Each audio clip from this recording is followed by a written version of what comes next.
எதிர்க்கட்சித் தலைவர் உதயநிதி மீது 9 பிரிவுகளில் வழக்கு பதிவு செய்துள்ள நிலையில் விசாரணை மேற்கொள்ள தஞ்சை கிழக்கு காவல் நிலையத்துக்கு அழைத்து செல்லப்படுகிறார்.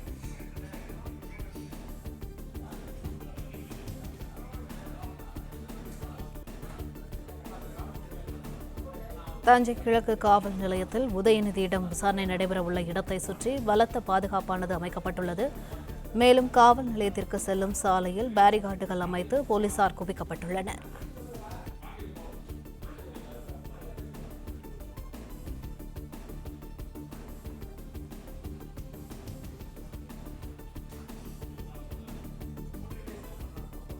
தஞ்சை கிழக்கு காவல் நிலையத்தில் உதயநிதியை விசாரிக்க தயாராகிறது தெற்கு காவல் நிலையம். உதயநிதியிடம் விசாரணை நடைபெறவுள்ள இடத்தை சுற்றி பலத்த பாதுகாப்பானது அமைக்கப்பட்டுள்ளது. காவல் நிலையத்திற்கு செல்லும் சாலையில் பேரிகார்டுகள் அமைத்து போலீசார் குவிக்கப்பட்டுள்ளனர்.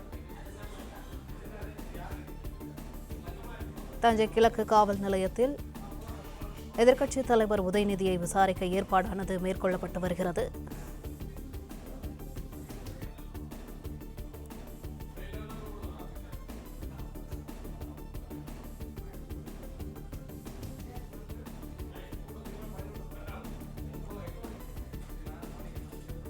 தஞ்சை தெற்கு காவல் நிலையத்தில் எதிர்க்கட்சித் தலைவர் உதயநிதியை விசாரிக்க ஏற்பாடானது மேற்கொள்ளப்பட்டு வருகிறது.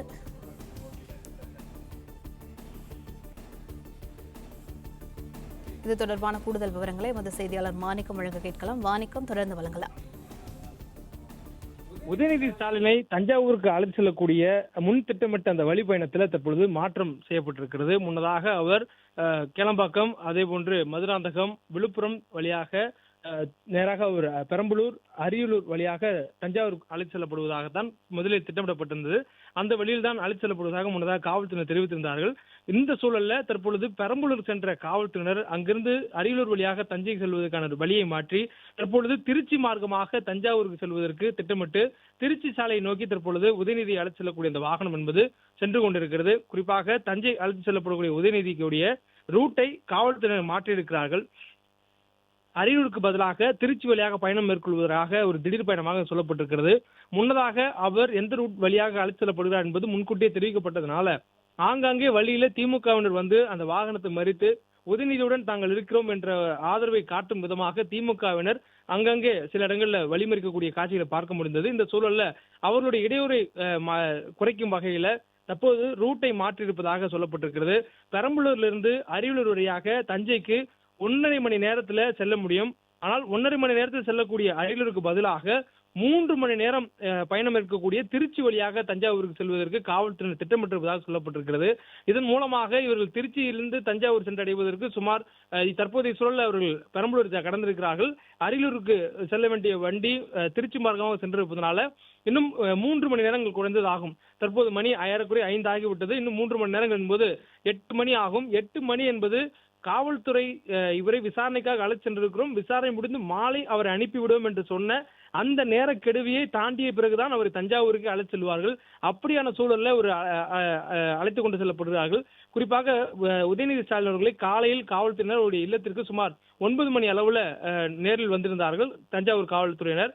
அதன் பிறகாக தொடர்ந்து பேச்சுவார்த்தை, மீண்டும் அவர் கைது செய்வதற்கான முயற்சி, நீதிமன்றத்தில் வழக்கு, இவ்வாறு சென்று கொண்ட நேரத்தில் முதலமைச்சருடைய வாகனங்கள் அந்த பகுதியிலிருந்து சென்றது பிறகாக, அதாவது முதலமைச்சர் இருக்கக்கூடிய அந்த இல்லம் அமைந்திருக்கக்கூடிய பகுதியும், அதே போன்று நீலாங்கரையில எதிர்க்கட்சித் தலைவர் உதயநிதி ஸ்டாலின் அமைந்திருக்கக்கூடிய இல்லம் அமைந்திருக்கக்கூடிய பகுதியும் அருகருகே இருக்கக்கூடிய பகுதி என்பதனால முதலமைச்சருடைய செக்ரட்டரியேட் நோக்கி வந்திருக்கக்கூடிய பயணத்துக்கு பிறகுதான் அவரை கைது செய்ய வேண்டும் என்ற திட்டமிடல முன்கூட்டியே காவல்துறை வந்திருந்ததுனால அந்த 9 மணி அளவுல இருந்து அவருடைய அந்த பேச்சுவார்த்தை நடத்தப்பட்டு முதலமைச்சர் வாகனங்கள் நீலாங்கரையை விட்டு கடந்ததுக்கு பிறகாக கைது செய்யக்கூடிய நடவடிக்கைகளை தீவிரம் காட்டிய காவல்துறையினர் சுமார் 10 மணி அளவுல உதயநிதி அவர்களை கைது செய்து அதன் பிறகாக அழைத்து செல்வதற்கான முயற்சி ஈடுபட்டிருந்தாங்க.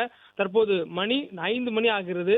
ஏறக்குறைய 7 மணி நேரமாக வாகனத்துல அவரை பயணம் செய்து வைத்து அழைத்து செல்லக்கூடிய நிலையில் மேலும் இந்த பயணத்தை நீட்டிக்கக்கூடிய வகையில அடுத்து ஒரு சுத்தலான வழி என சொல்லக்கூடிய தஞ்சாவூருக்கு செல்லக்கூடிய வழியான திருச்சி மார்க்கமான வழியை தற்பொழுது காவல்துறையினர் தேர்ந்தெடுத்திருக்கிறார்கள்.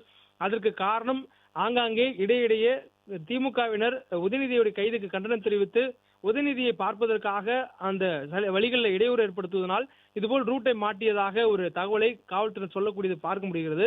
இருந்தபோதும் இந்த பயணம் என்பது ஏற்கனவே 7 மணி நேரம் கடந்திருக்கக்கூடிய சூழலில் மேலும் 3 மணி நேரங்கள் என்பது 10 மணி நேர பயணமாக அவரை அழைத்துக் கொண்டு திருச்சிக்கு செல்லக்கூடிய சூழலில் திருச்சியில் வழியாக தஞ்சாவூருக்கு சென்றதுக்கு பிறகாக விசாரணை நடத்தப்படும் என்று சொல்லப்பட்டிருக்கிறது.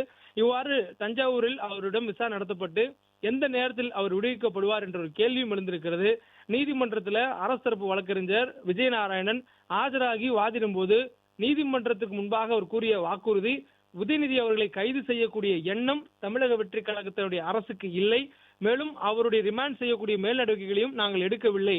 மாறாக அவர் மீது பதியப்பட்டிருக்கக்கூடிய வழக்குகளுக்கு விசாரணைக்காகத்தான் அவரை அழைத்து செல்கிறோம் என்ற உத்தரவாதத்தை நீதிமன்றத்தில் கொடுத்திருந்தார்கள். இதனை ஏற்றுக்கொண்ட நீதிபதி இளந்தரையன் உதயநிதியிடம் உரிய விசாரணையை மேற்கொண்டதுக்கு பிறகாக இன்று மாலையே அவரை விடுவித்திட வேண்டும் என்ற ஒரு உத்தரவையும் கொடுத்திருந்தார். இப்படியான சூழல்ல மாலை அவரை விடுவிக்க வேண்டும் என்ற ஒரு உத்தரவு இருக்கக்கூடிய நிலையில் அவரை அழைத்து செல்வதற்கே இரவு நெருங்கிவிடும் என்ற சூழல்ல காவல்துறை என்ன செய்ய திட்டமிட்டிருக்கிறார்கள் என்ற கேள்வியும் எழுந்திருக்கிறது. ஏறக்குறைய 8 மணி நேரத்திற்கு மேலாக ஒரு முடிய வேண்டிய ஒரு பயணத்தை மேலும் 2 மணி நேரம் நீட்டிக்கக்கூடிய வகையில சுத்தலான ஒரு பாதையை தேர்ந்தெடுத்துக்கக்கூடிய காரணம் என்ன? மேலும் அவர்கள் அழைத்து செல்லக்கூடிய நிலையில விசாரணை எவ்வளவு மணி நேரம் நடத்துவார்கள்? நாளை தினம் சட்டப்பேரவையில தமிழ்நாடு அரசு பட்ஜெட் தாக்கல் செய்ய இருக்கிறது. புதிதாக அமைந்திருக்கக்கூடிய தமிழக வெற்றி கழக அரசினுடைய முதல் பட்ஜெட் நாளை தினம். இந்த முதல் பட்ஜெட்ல எதிர்க்கட்சி தலைவர் பங்கேற்கக்கூடிய தேவை இருக்கக்கூடிய சூழலில் அவர் நாளை தினம் பங்கேற்பதற்கான சாதகமான சூழலை காவல்துறையினர் ஏற்படுத்தாததற்கு தான் இப்படியான வழிகளை மாற்றிக்கொண்டு செல்கிறார்கள் என்ற குற்றச்சாட்டை திமுகவினர் வைக்கக்கூடியதும் பார்க்க முடிகிறது.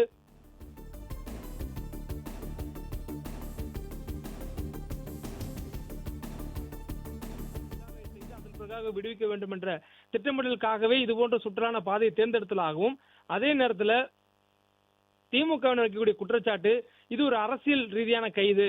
ஏறக்குறைய கால் நூற்றாண்டுக்கு பிறகாக தமிழ்நாட்டில் ஒரு அரசியல் ரீதியான கைது நடந்திருக்கிறது.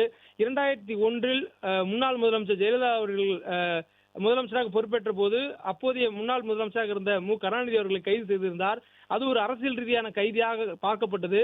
அதற்கு பிறகாக தமிழக அரசியல் வரலாற்றில் ஏறக்குறைய 25 ஆண்டுகள் 2026 ஆகிவிட்டது. 25 ஆண்டுகளுக்கு பிறகு ஒரு அரசியல் கைதின் நடவடிக்கை என்பது தமிழ்நாட்டில் அரங்கேறி இருக்கிறது என்ற ஒரு தகவலும் சொல்லப்படுகிறது.